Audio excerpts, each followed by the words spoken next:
Jadi materi berikutnya hari ini kita akan mencoba untuk menjelaskan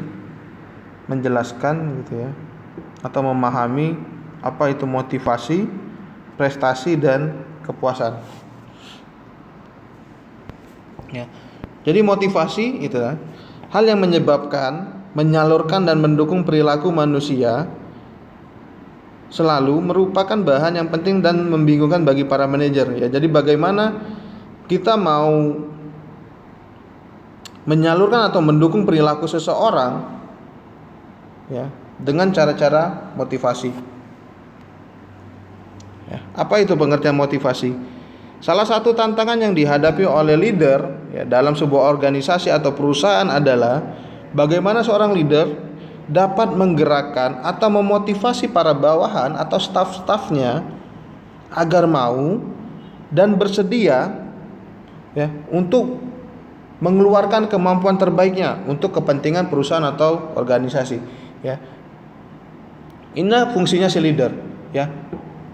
Banyak staf-staf atau teman-teman kerja kita itu yang bermain aman. Oh, dia hanya bisa, misalnya dia bisa membuat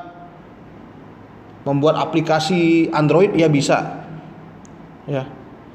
Tetapi dia tidak mau mengerjakan itu karena ya bukan job desk-nya misalkan ya. Seorang leader harus memotivasi gitu ya.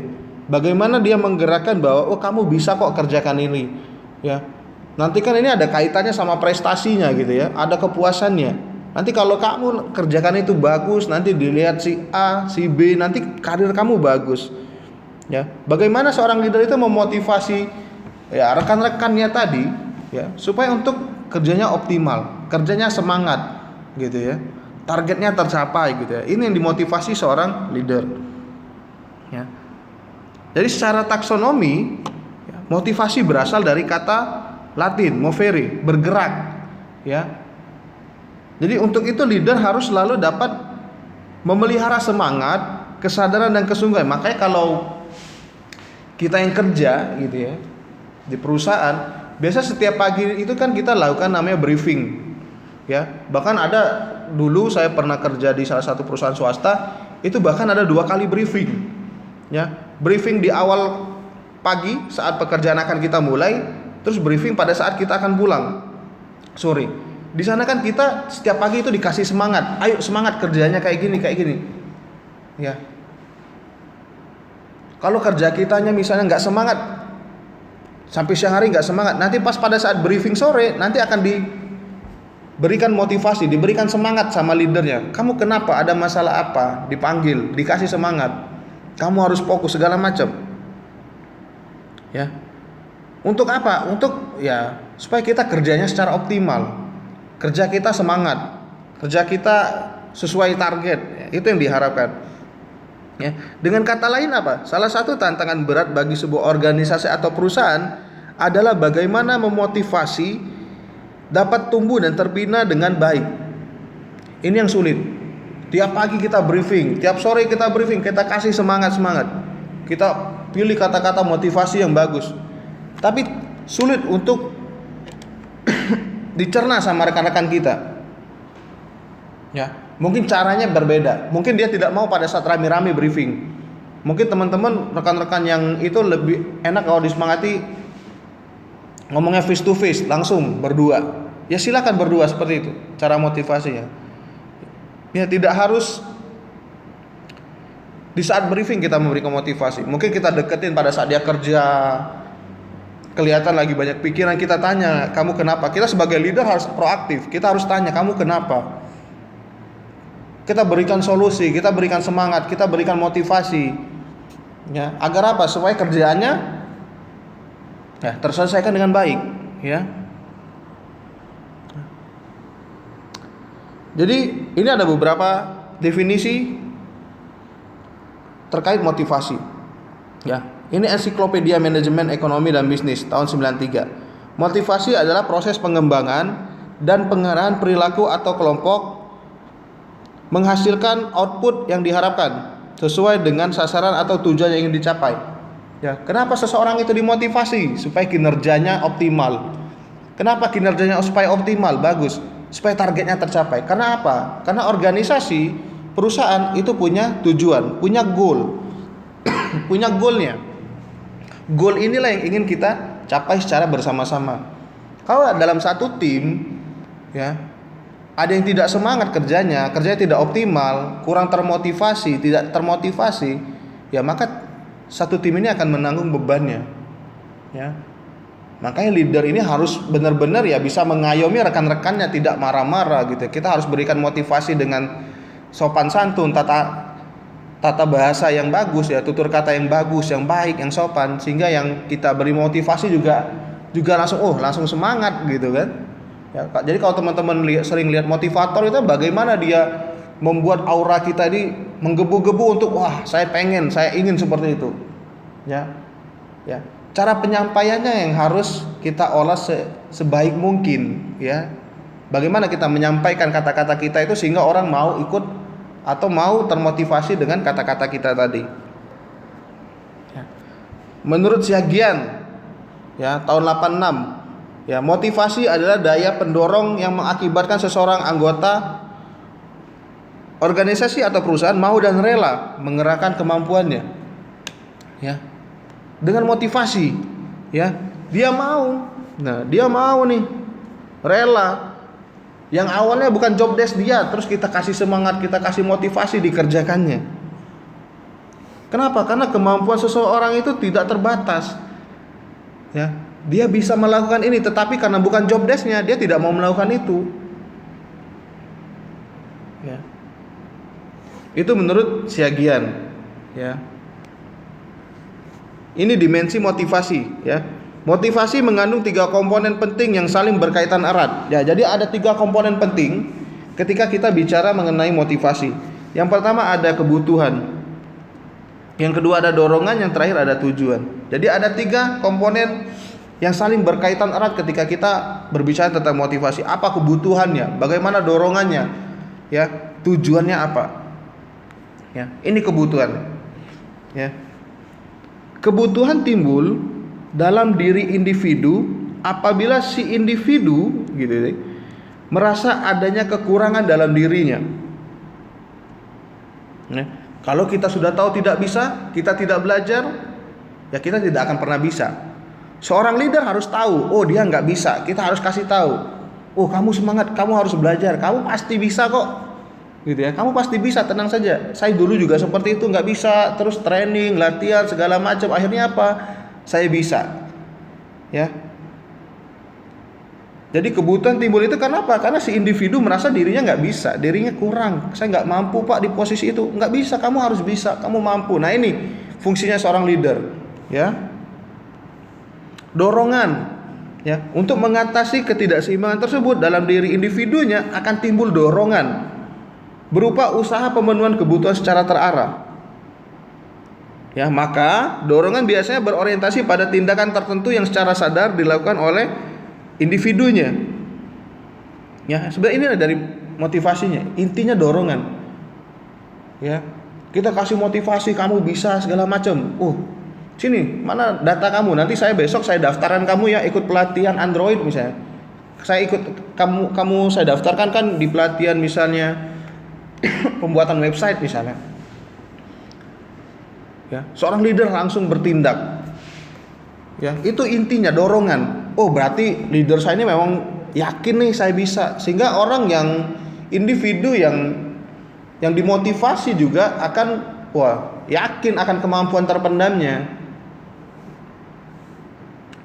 Tujuannya komponen ketiga ya. Pencapaian tujuan berarti mengembangkan keseimbangan dalam diri seseorang, ada tujuannya. Ya. Makanya kalau kita jadi leader ya dalam satu rekan tim kita harus pelajari betul-betul. Oh, ini backgroundnya ini kayak gini. Kita harus tahu semua timnya. Ya. Sehingga kita tidak salah langkah. Oh, ini kamu pelatihan ini segala macam. Ya. Tujuannya apa?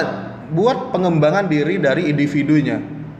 Ya, kalau pengembangan dari individunya sudah bagus, ya tujuan utama dari organisasi atau perusahaannya ya pasti akan tercapai. Kenapa? Ya karena semuanya sudah semangat kerjanya, ya sudah optimal kerjanya. Ya. Terus selain ada motivasi, ada prestasi, ya. Jadi faktor apa yang mempengaruhi tingkat dari prestasi seseorang? Yang pertama, motivasinya. Ya. Motivasinya secara optimal, kerjanya bagus, laporannya bagus, datangnya on time gitu ya. Terus kemampuan perseorangan. Yang terakhir, role perception, ya, bagaimana persepsi peran dari seseorang ya. Ya. Terus bagaimana sih memotivasi diri sendiri? Ya. Dengan mengetahui bahwa kita harus berpikir secara optimis. Ya. Kalau kita orangnya males-malesan gitu ya, tidak mau belajar akan hal baru gitu ya, tidak mau mengasah ilmu yang sudah kita dapat, ya. Sehingga sikap pesimis yang kita keluarkan, kita tidak akan bisa memotivasi diri kita sendiri. Ya. Bagaimana kita memotivasinya gitu, Pak? Ya, kita harus optimis. Oh, saya bisa kerjakan. Ya. Kalau ada masalah, ada kekurangan, ada trouble, kita koordinasi sama tim kita koordinasi sama leader kita. Ini bagusnya bagaimana, Pak? Ya, kita memotivasi diri kita untuk lebih optimal dalam melakukan kinerja kita sehari-hari. Ya. Jadi ini teori motivasi. Ada banyak sekali teori motivasi yang berada saat ini. Yang pertama ada yang namanya Maslow, ya, hierarki kebutuhan. Terus ada RRG, Alderfer. Yang ketiga ada teori kebutuhan maju, need for achievement. Yang keempat ada teori namanya dua faktor, ya. Nanti sebisa mungkin semua teori ini kita akan jelaskan gitu ya di pertemuan kita kali ini. Kita bahas satu-satu teori ini. Yang pertama teori hierarki menurut Maslow. Ya. Jadi kalau kita buat tabel teori motivasi seperti ini ya. Dari Maslow gitu ya. Komponen yang harus terpenuhi atau faktor-faktor yang harus dipenuhi dalam memotivasi seseorang itu atau psikologinya, keamanannya, ya, belongingness dan love, ya, self esteem, ya, sama aktualisasinya, ya. Alderfer juga mempunyai faktor-faktornya, ya. Jadi banyak sekali teori motivasi dengan berbagai macam faktor-faktornya, ya. Ini Maslow. Ya, ini teori yang diucapkan sama Mas. Kita lihat gitu ya. Hierarki yang dikeluarkan oleh teori Maslow. Lihat paling atas. Paling atas ada kebutuhan dari aktualisasi dirinya, ada morality, ada creativity gitu ya. Ada spontaneity, ya, bagaimana problem solving gitu ya. Itu dari aktualisasi diri. Terus di bawah esteem, ya, harga diri, ya, rasa kepercayaan diri gitu ya, penghargaan, respect terhadap seseorang, ya. Terus ada kebutuhan sosial, ya, ya, kekeluargaan di perusahaan bagaimana gitu ya, ya. Jadi kebutuhan hierarki Maslow itu ya sangat mempengaruhi dalam memotivasi seseorang. Ya, dari kebutuhan aktualisasi dirinya gitu, bagaimana dia menyelesaikan masalah misalkan, harga dirinya, ya, bagaimana dia merespek, percaya diri, ya, ada permasalahan kita respect gitu ya, kebutuhan sosialnya, bagaimana kita anggap satu organisasi atau perusahaan itu semuanya keluarga sehingga lebih nyaman kerjanya. Terus kebutuhan keamanan, ya, bagaimana dari segi keamanannya, ya. Yang terakhir apa? Psikologinya, ya, bagaimana nanti dianya beristirahat itu ya. Nanti kalau kita psikologi kita terganggu, oh nanti kamu kerjanya lembur ya, kecapean, nggak bisa. Kalau kita capek, ya itu tadi gitu ya. Dari segi keamanannya nggak bisa. Akhirnya apa? Kebutuhan sosialnya kurang. Kita kerjanya lembur, capek, besok udah bangun. Akhirnya apa? Kebutuhan sosialnya kurang, ya. Ya, jadi psikologi needs, kebutuhan fisik, safety, rasa aman, ya, kebutuhan sosial, ya. Ini yang Maslow, ya. Ya. Jadi pandangan lama tentang motivasi dalam organisasi, ya. Ada model tradisional menurut Frederick Taylor dan manajemen ilmiah, gitu ya. Aspek yang penting dari seorang tugas manajer. Yang pertama, para pekerja melaksanakan tugas mereka yang berulang-ulang dan membosankan dengan cara yang paling efisien. Ini yang dilakukan pada zaman dulu, pandangan lama. Ya, dalam memotivasi seseorang yang dikerjakannya itu aja. Ya. Besok saya kerja sudah tahu apa yang dikerjakan, gitu ya. Sehingga organisasi itu sulit untuk berkembang. Kenapa? Yang dikerjakannya itu saja.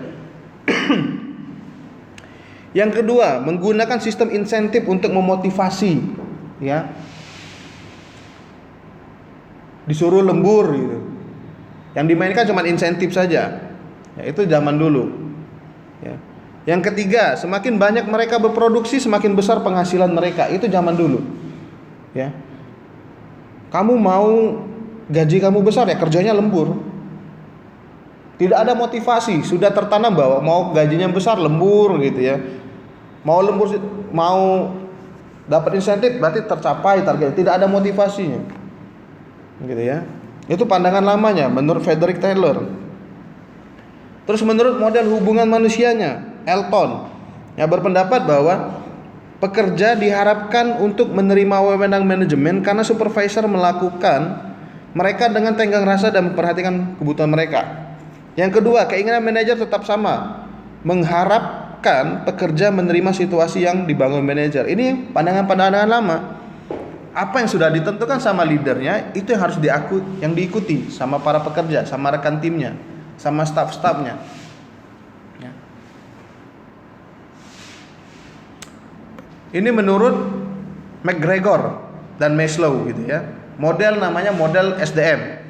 Yang pertama, karyawan dimotivasi oleh banyak faktor, bukan hanya uang atau keinginan akan kepuasan. Jadi si model SDM ini sudah berpikir bahwa untuk memotivasi seseorang itu bukan hanya uang. Faktornya bukan hanya uang, tetapi akan pencapaian dan pekerjaan berarti.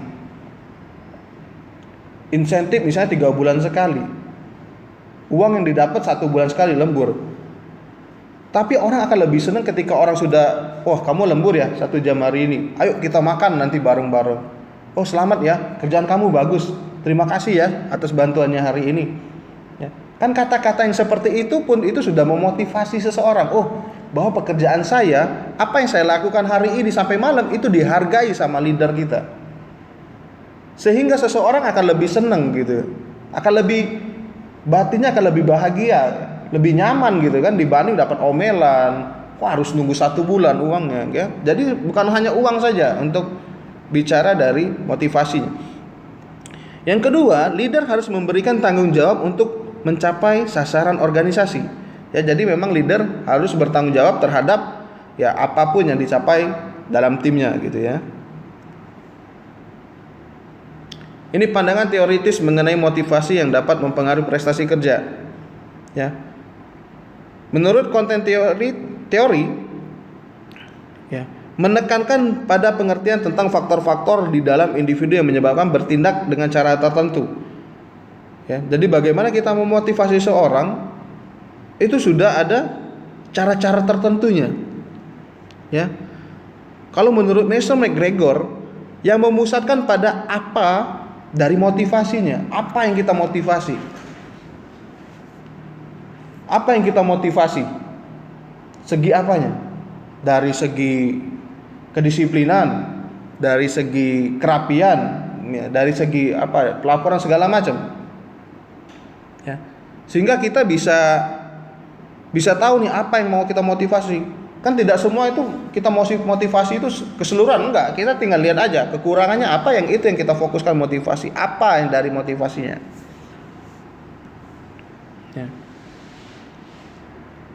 Jadi menurut Porter ada 3 variabel yang mempengaruhi motivasi. Yang pertama ada karakteristik perseorangan. Yang kedua ada namanya job karakteristik, pekerjaannya. Yang ketiga karakteristik situasi pekerjaan. Jadi ada 3 karakteristik hal-hal yang mempengaruhi motivasi. Perseorangan, lihat kebutuhannya, minatnya. Apakah memang dia kerja di kantor kita, di organisasi atau di perusahaan itu memang sepenuh hati, atau hanya sebagai batu loncatan. Terus lihat apakah dia nyaman dengan posisi duduknya, dia nyaman dengan job desk-nya, itu terlihat ya. Sehingga kalau memang ada permasalahan itu harus kita motivasi. Yang kedua, karakteristik pekerjaan. Ya, yang tadi kita lihat job desk-nya. Ya, orang ini apakah memang sesuai dengan job desk background-nya? Apakah memang dia senang kerja di sini? Ya.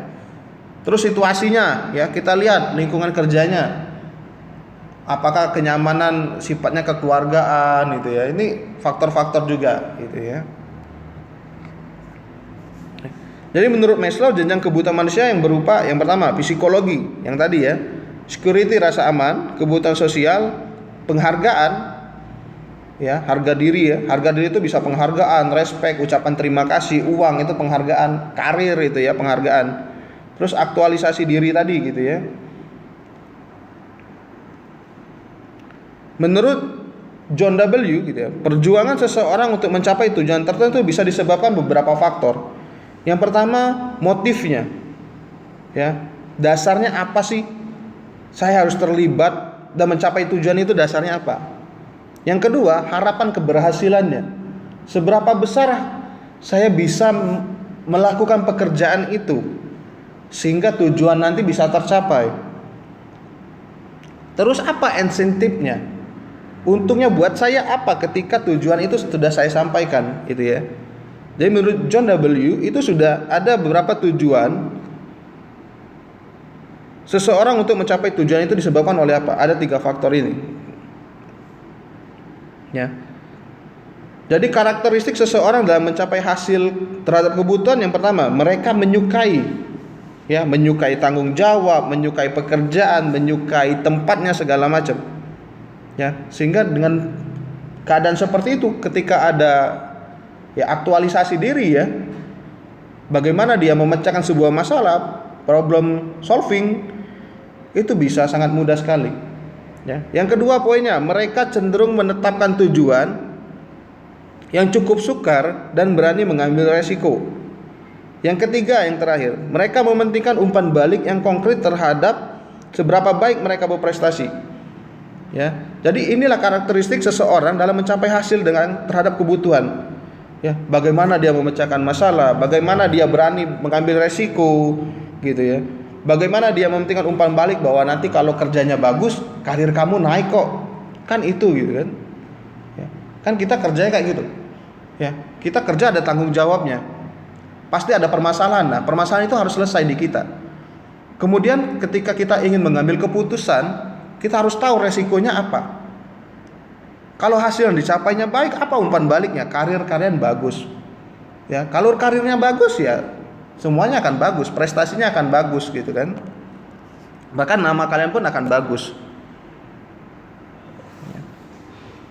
Ya. Jadi menurut Frederick ada 2 faktor terhadap motivasi kerja. Yang pertama kepuasan. Ya.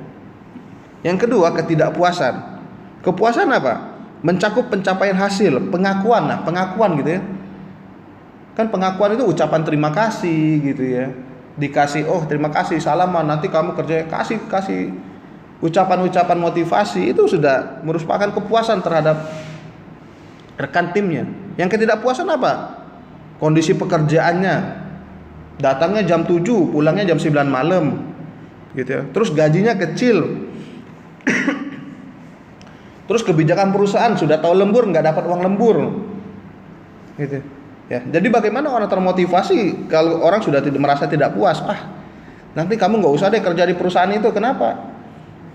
Lemburnya nggak dibayar, ya, gajinya kecil, kerjaannya banyak, sehingga apa? Ya, tidak tercapai gitu ya, kerjanya tidak optimal. Kalau orang sudah seperti itu nanti kerjanya asal-asalan. Saya nggak mau deh kerja di sana. Atau kita kerja nanti ya, kita cari batu loncatan tapi kerjanya di sana dulu.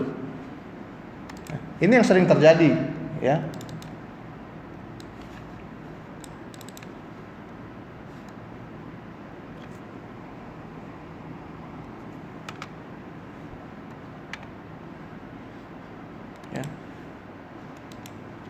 Jadi inilah materi kita untuk hari ini gitu ya, terkait tentang materi motivasi gitu ya, prestasi dan kepuasan ya. Bagaimana kalau kita kerja di sebuah organisasi atau perusahaan, ya kita harus bisa memotivasi diri kita sendiri ya. Buat diri kita senyaman mungkin. Jangan pernah berpikir bahwa kita kerja di sana hanya untuk iseng-iseng. Ya. Kita tidak suka dengan job desk itu. Tapi ketika kita sudah duduk dan kerja di organisasi atau perusahaan itu, kita harus menikmatinya. Kita harus dengan senang hati untuk melakukan pekerjaan itu, sehingga apa? Ya, kita bisa kerja secara optimal. Ya. Kita bekerja di sebuah organisasi atau perusahaan, kalau ada masalah, ya, ekspresi muka kita itu akan menggambarkan semua. Oh, ini ada masalah nih. Ya, leadernya akan bertanya, kamu ada masalah apa? Kenapa laporan kamu telat segala macam? Ya, jadi kita harus bisa memotivasi diri kita sendiri. Kalau memang ada permasalahan, ya, kita tidak bisa menyelesaikan masalah dalam diri kita sendiri, baru kita tanya sama leadernya, gitu ya. Nah, demikianlah dari penjelasan singkat saya terkait materi motivasi, prestasi, dan kepuasan diri. Ya, lebih dan kurangnya saya mohon maaf gitu ya. Nanti kita akan bertemu lagi di materi berikutnya. Terima kasih.